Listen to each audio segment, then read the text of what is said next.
Venezia, Ponte dei Tre Archi sul Rio di Cannaregio,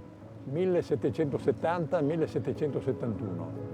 Il giovane Antonio Canova, 14enne, accompagnato dal nonno Pasino, sbarca qui proveniente da Possagno.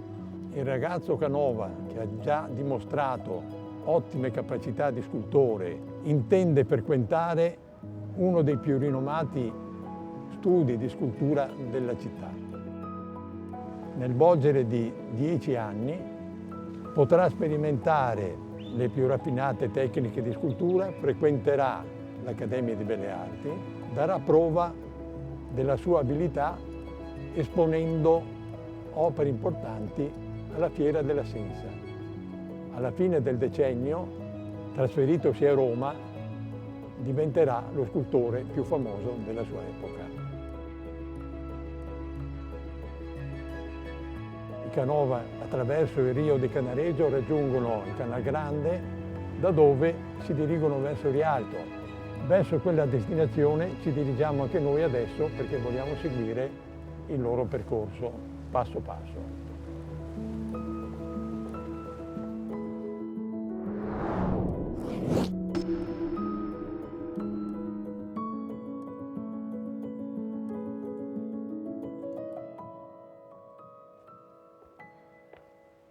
Eccoci nel campello di Santa Marina, dove il giovane Canova sbarca per recarsi nello studio dei Torretto. Dobbiamo fare uno sforzo di immaginazione, perché adesso la situazione, come vedete, è quella che è, ma quando arriva Canova, qui c'è un campanile romanico e una chiesa molto importante, che è appunto la chiesa di Santa Marina. Qui passerà i primi 3 anni della sua residenza veneziana facendo la dura vita del garzone di una bottega di scultori, quindi dove il lavoro è anche pesante e dove avrà il vitto e alloggio gratuito ma nessuna paga per i primi anni. Questa esperienza molto dura, molto pesante per un giovane come lui sarà però addolcita da 2 fattori fondamentali. Il primo è che la famiglia dei Falier sorveglia la sua permanenza e poi dentro questo laboratorio conoscerà un giovane scultore che è venuto da Burano, che ha 2 anni più di lui, Antonio d'Este, col quale stringerà un'amicizia che durerà per tutta la vita. Sarà il suo più grande amico e più grande collaboratore anche a Roma e sarà anche colui che lo guiderà nelle prime escursioni nella città, a vedere per esempio nelle facciate delle chiese di Sastà o dentro la chiesa di Carmine a Venezia le sculture prodotte dai Torretto, dei veri capolavori della scultura settecentesca, barocca e tardo barocca.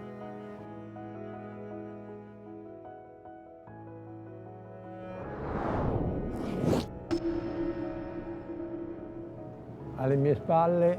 Ca' Farsetti, uno dei palazzi storici più antichi sul Canal Grande, un nome, questo dei Farsetti, ben noto e caro a tutti gli artisti del Settecento veneziano.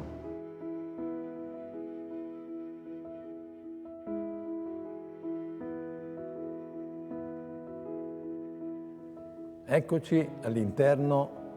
di Ca' Farsetti, che il giovane Canova ha conosciuto e frequentato durante il suo periodo formativo dei primi anni del Settecento. Siamo sullo scalone all'Imperiale, un ingresso monumentale ai piani nobili, un'esperienza emozionante per il giovane Canova che sale qui molto probabilmente con l'amico Antonio d'Este per frequentare la straordinaria raccolta di calchi in gesso delle sculture antiche e anche in parte moderne che l'abate Filippo aveva collezionato appositamente per poter aiutare i giovani artisti nella loro formazione proprio didattica. Sopra di noi e ai fianchi gli affreschi di Mattia Bortoloni sul tema della vittoria della poesia e delle virtù sul tempo e sulla cupola l'allegoria delle arti, un'iconografia molto adatta a questo palazzo che è un museo aperto dove gli artisti possono entrare liberamente e fare esperienza, disegnare e anche modellare. Tanto più importante poi, dato che siamo qui sullo scalone, ricordare che le prime due sculture in marmo che Canova porta a termine sono due canestri di frutta, oggi conservati al Museo Correr, che però quando vengono consegnati da lui all'abate Farsetti vengono posizionati sopra questi due pilastri dell'ultima rampa dello scalone.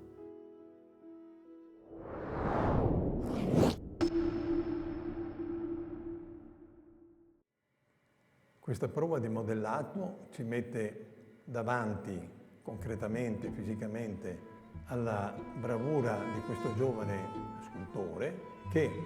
riesce a proporre nel piccolo formato tutto il dinamismo di questo gruppo celebre appunto per il movimento, per l'intreccio dei corpi, l'accavallarsi delle figure e l'esibirsi della muscolatura ripresa anche qui da Canova nei minimi particolari. Nonostante il giovane Canova avesse ottenuto soltanto il secondo premio con questa terracotta, egli teneva molto a questo gruppo, a questa esperienza che aveva fatto in solitaria dentro la Galleria Farsetti, e lo dimostra il fatto che questo gradino della sua formazione rimanesse documentato nelle opere conservate all'Accademia, che stava diventando museo dell'arte e della pittura veneziana, ma anche della contemporaneità.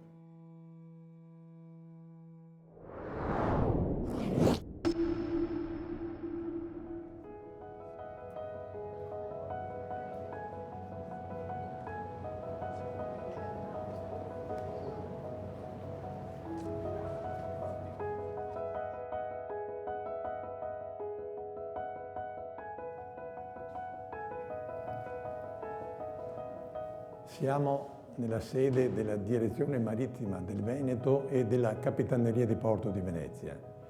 Questa lapide informa tutti coloro che entrano anche attualmente in questa sede che qui aveva luogo l'Accademia di Belle Arti di Venezia, aperta dal 1750 fino alla fine del secolo. Da qui si saliva quindi alle sale superiori e saliamo anche noi per vedere cosa è rimasto di questi luoghi molto importanti per Antonio Canova e per tutti gli studenti che con Canova e poi fino alla fine del secolo hanno frequentato questi studi.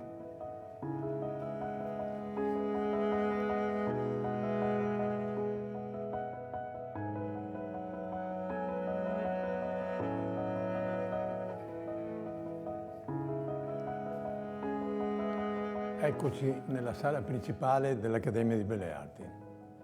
Siamo nella sala cosiddetta delle riduzioni, cioè il luogo dove si svolgono le assemblee dei professori, degli accademici, dove vengono convocati gli studenti per la consegna dei premi. L'unico affresco della scuola è realizzato nel 1762 da Francesco Fontebasso per la parte dell'affresco dentro il riquadro e per le quadrature da Francesco Zanchi, un suo aiutante. Ecco, l'allegoria è abbastanza ardua da sciogliere, ma comunque è stata interpretata come la virtù che, protetta dalla nobiltà, sconfigge l'ignoranza. Dentro la grande decorazione della bordatura abbiamo le allegorie della musica qui alle mie spalle, dell'architettura, della pittura e della scultura. Qui, quindi, Canova verrà cooptato nel collegio degli accademici, i quali sperano che Canova si fermi a Venezia e possa cominciare a diventare un docente, anche se non ha ancora l'età né per l'una né per l'altra carica, perché per essere cooptato servivano i 25 anni di età.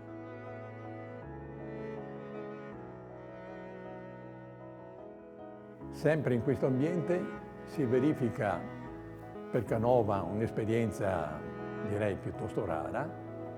perché qui, nelle aule adiacenti, lui e i suoi amici studenti, Antonio d'Este, Giovanni Ferrari e molti altri, in tutto una ventina circa, sottoscrivono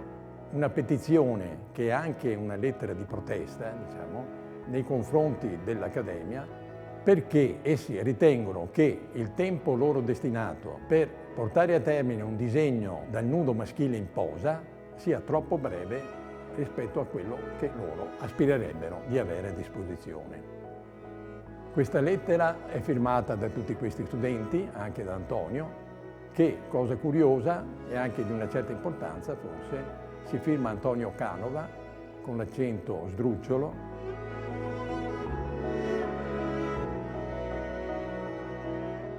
Il cambiamento di accento da Canova a Canova avrà un significato forse anche simbolico e con quel cognome appunto sembra quasi che la strada per Roma gli si spiani davanti.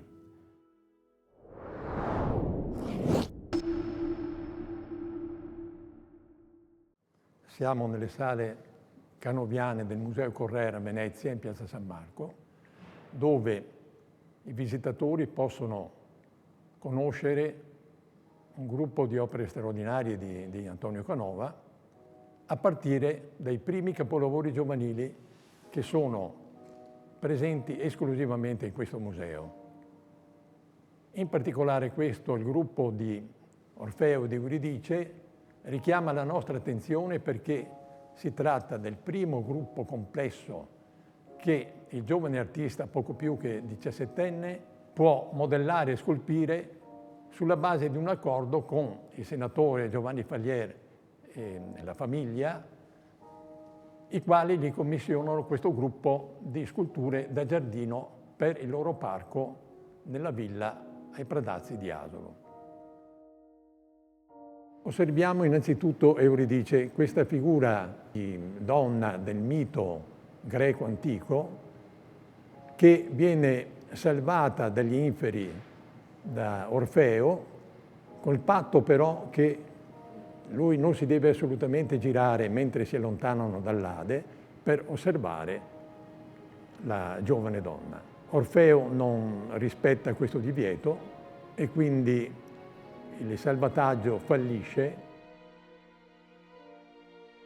Molto interessante che questa prima scultura in pietra tenera Canova l'abbia modellata e poi scolpita nella sua Possagno, non è più nello studio di Torretto, si è allontanato, vuole diventare un artista autonomo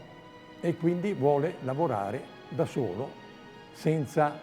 intralci con il lavoro degli altri artisti che sono presenti in quello studio.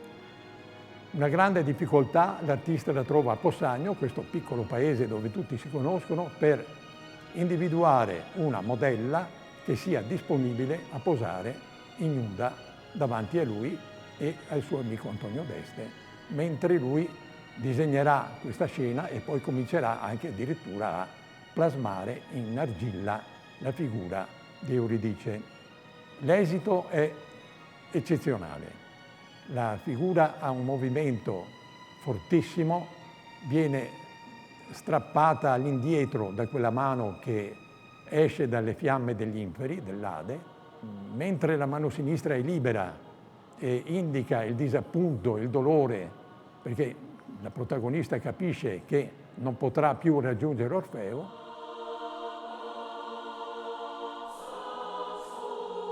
Ultimata la scultura di Euridice, Canova torna a Venezia, dove adesso ha uno studio indipendente, per affrontare l'Orfeo.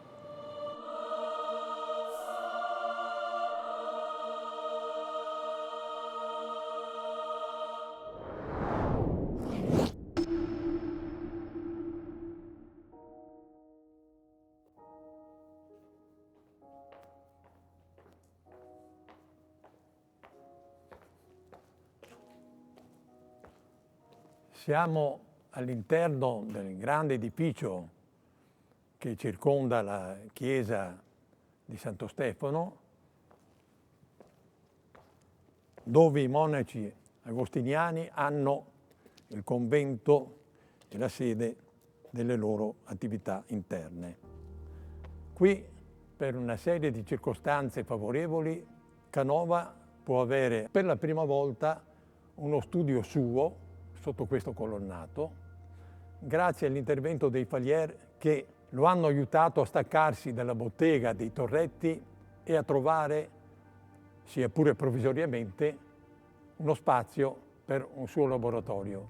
Abbiamo due testimonianze importanti a questo proposito che ci consentono di essere certi che proprio in questo luogo Canova ha avuto il suo primo studio di scultore a Venezia.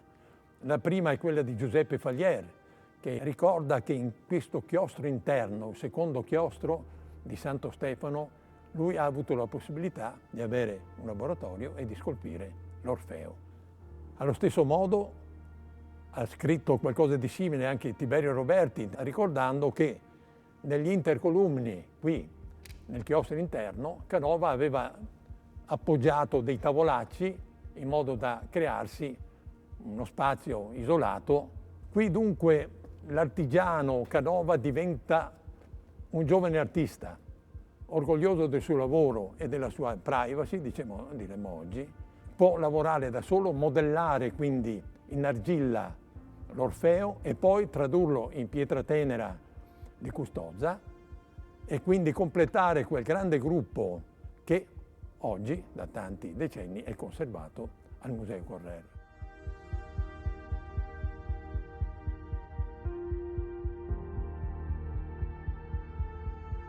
Come vedete la torsione del corpo, il suo incedere è ancora più aspro di quello di Euridice, danno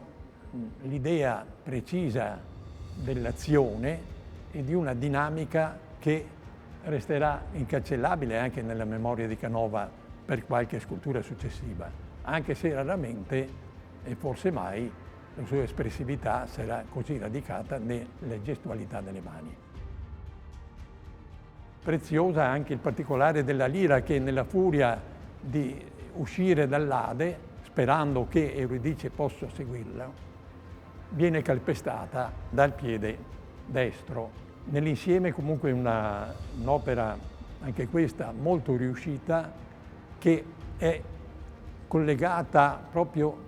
drammaticamente alla figura di Euridice, ma anche autonoma in sé come l'espressione di un forte dolore, di un rammarico che non potrà mai essere cancellato e che ricorda appunto magari altre scene della mitologia che lui tratterà in seguito. Euridice è ancora tra le fiamme dell'Ade, sta cercando di uscire, quando Orfeo invece è già sulle sponde della natura, è già arrivato all'aria aperta e però non riesce a trattenersi, si volta a guardare Euridice e quindi la perde. Orfeo si rende conto di aver commesso un errore gravissimo e quindi si porta la mano destra sulla fronte con un gesto di dolore straordinario e con la mano sinistra invece sembra lui stesso chiedere aiuto con questo braccio proteso nello spazio, nel vuoto. Queste due mani non si toccheranno mai, quella sua e quella di Euridice, sono aperte nello spazio in un gesto disperato.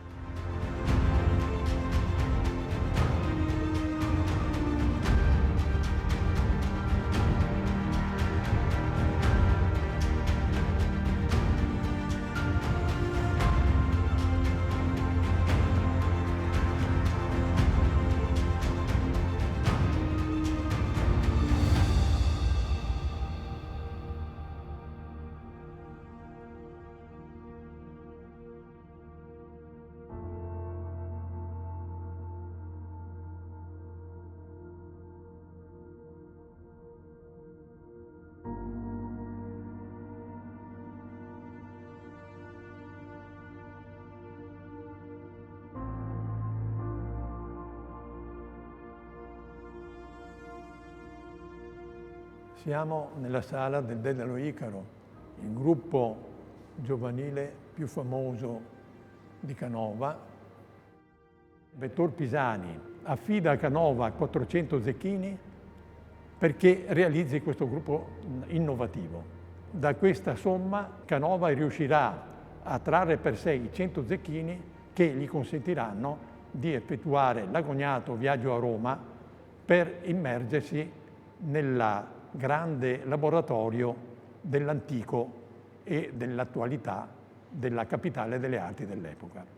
È il primo gruppo scultoreo in marmo che lui lavora in un nuovo studio che ha al fianco di Ca' Corner della Ca' Granda, molto più comodo di quello precedente. Nel 1779 verrà esposto alla Fiera della Sensa con un clamore che non si era mai visto prima per un gruppo scultoreo. È dunque la seconda volta che in piazza San Marco il giovane Canova ottiene un tripudio anche di folla che neppure lui, nessuno forse si sarebbe aspettato, e che lo porta a diventare l'artista più famoso in quel momento a Venezia e pronto per quindi cambiare città e trasferirsi a Roma. Come si può facilmente notare nel confronto con l'Euridice e l'Orfeo, c'è una grande differenza che salta agli occhi. Lì c'era una separazione netta tra le due figure, qui invece c'è un accostamento molto ravvicinato. Le due figure si toccano, il giovane Icaro, che raffigura, si potrebbe dire, la bella natura, come sta per essere teorizzata dai teorici del neoclassicismo, e l'anziano Dedalo, che invece presenta tutte le caratteristiche tipiche di una persona di una certa età, che quindi ha le rughe, ha le pieghe delle carni, ha anche il corpo visibilmente così piegato verso il basso per ammirare la felicità che scorre sul volto del giovane Icaro. Ecco, questa ironia che c'è in questo gruppo non sarà facile riscontrarla successivamente nelle opere di Canova, dove la mitologia invece avrà un ruolo predominante. Ecco una scena quotidiana, trasfigurata dal mito, da una fiaba, da un racconto. Icaro sorride di fronte al gesto di apprezzamento dell'anziano scultore che sta appunto agganciando le ali al corpo di Icaro, addirittura tramite un filo di ferro che dà un'idea proprio dirompente di questa scultura polimaterica. Di ferro sono anche le ali alle spalle del giovane, una scultura che, come si vede a partire dalla base, è completamente asimmetrica, conservato per quasi un secolo, fino al 1875, nell'androne di Palazzo Pisani sul Canal Grande, una zona d'ombra difficilmente illuminabile. È stato visto e apprezzato da pochi visitatori che potevano avere ingresso in quel palazzo privato, e quando è stato possibile, in una luce particolare con le fiaccole, ecco, vogliamo provare a rivederlo con una luce analoga per offrire una possibilità in più di apprezzare questa opera giovanile che resta indimenticabile per tutti coloro che l'hanno vista.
Siamo nel giardino di Ca' Corner della Ca' Grande, sede della prefettura di Venezia. Nel 1778 la situazione era molto diversa da questa. Qui c'erano molti edifici alti e bassi, di poca rilevanza dal punto di vista architettonico, ma molto importanti per noi, perché ci stiamo avvicinando al luogo preciso dove Canova ebbe lo studio proprio in questo punto. E qui nel 1778 cominciò a scolpire il Dedalo Icaro. Ma c'è anche un altro aspetto che ci permette di essere certi che questa era la costruzione molto modesta dentro la quale Canova ha scolpito il suo capolavoro giovanile. In uno dei tanti dipinti di veduta che Canaletto ha portato a termine, prendendo il punto d'avvio dalla zona della Carità, si vede chiaramente questo piccolo edificio. Il particolare interessante è che Canova, tra i 4 Canaletto che aveva nella sua collezione, era riuscito ad acquisire uno di questi, nei quali il suo studio del Dedalo Icaro era dipinto.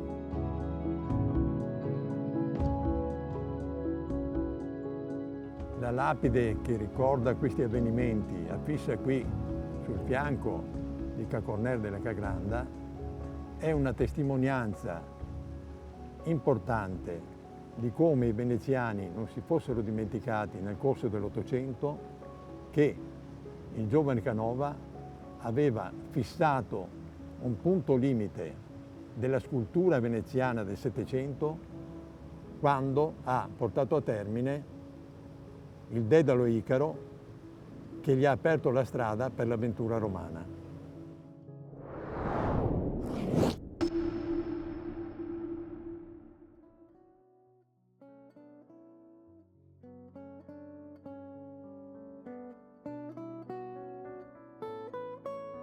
Siamo all'ingresso del Museo Storico Navale di Venezia e davanti a un'opera molto importante, l'unica commissione da parte del Senato della Repubblica che Canova ha fatto in tempo ad avere.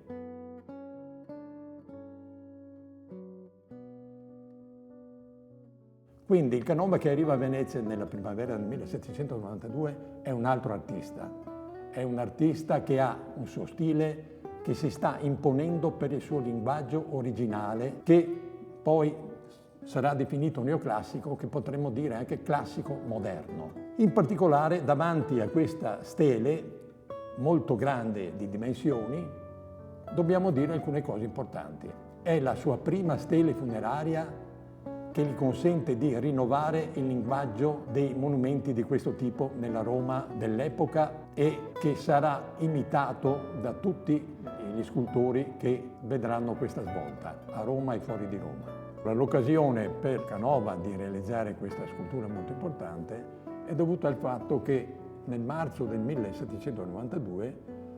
l'ultimo ammiraglio della Serenissima, Angelo Emo, è morto improvvisamente nell'isola di Malta e la Repubblica intende onorare la memoria di questo ultimo capitano da mar della Serenissima con un monumento. Angelo Emo è stato un eroe, l'ultimo eroe delle armate navali, diciamo così, della Repubblica, e come tale Canova lo deve celebrare, ma lo fa a modo suo, in modo completamente diverso dai monumenti tradizionali del Settecento.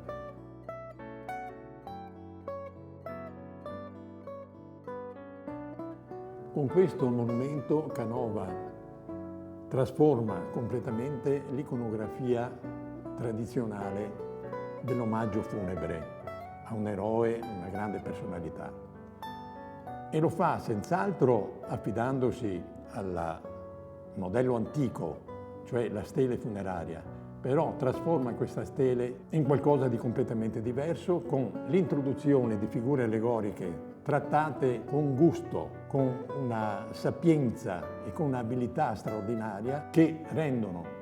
quest'opera fondamentale nel suo percorso di scultore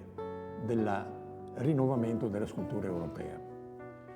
Come si può vedere, Canova rinuncia a inserire la figura intera dell'eroe e si limita invece a collocare su una colonna rostrata il busto abbigliato all'antica, il cui volto viene risolto in modo molto severo, perché non c'è il ritratto appunto di una persona vivente, ma lui trae l'effigie dal calco che gli era stato fatto una volta che lui era morto nell'isola di Malta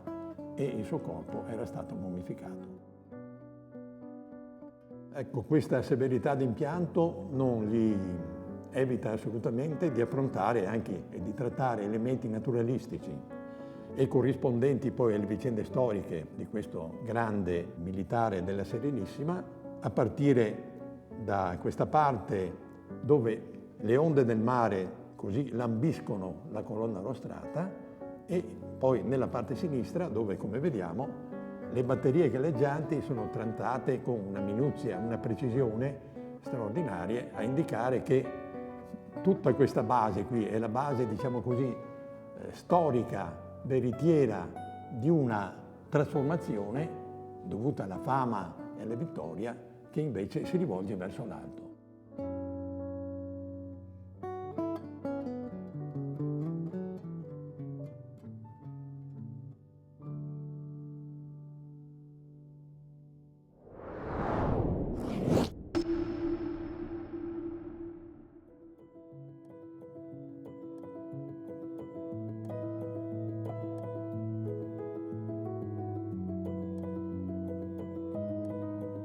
Siamo all'interno della chiesa di San Biagio, a pochi passi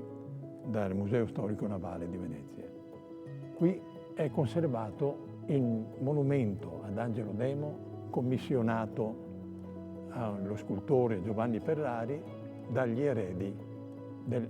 grande capitano da mare. Sono i Labia e gli Zenobio che commissionano quindi un monumento privato, quello di Canova invece è un monumento pubblico, a un artista che viene fuori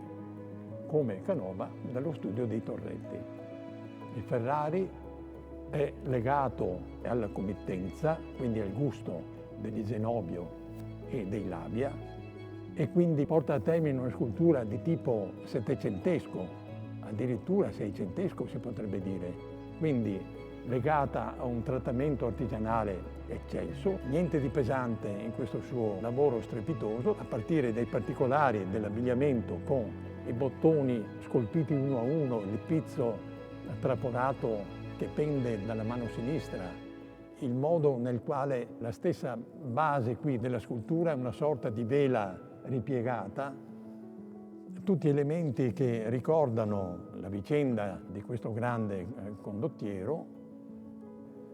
Insomma, tutto un insieme che ci dà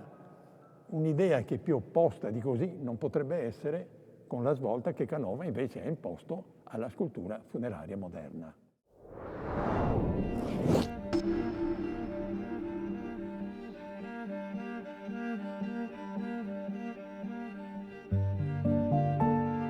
Siamo sul ponte della Piavola, a 2 passi da Piazza San Marco, che si trova in quella direzione,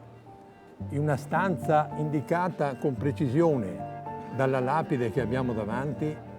cessava di vivere Antonio Canova il 13 ottobre 1822, dopo una lunga malattia, è spirato tra le braccia del fratello l'abate Sartori Canova e degli amici più cari, dopo alcuni giorni di sofferta agonia.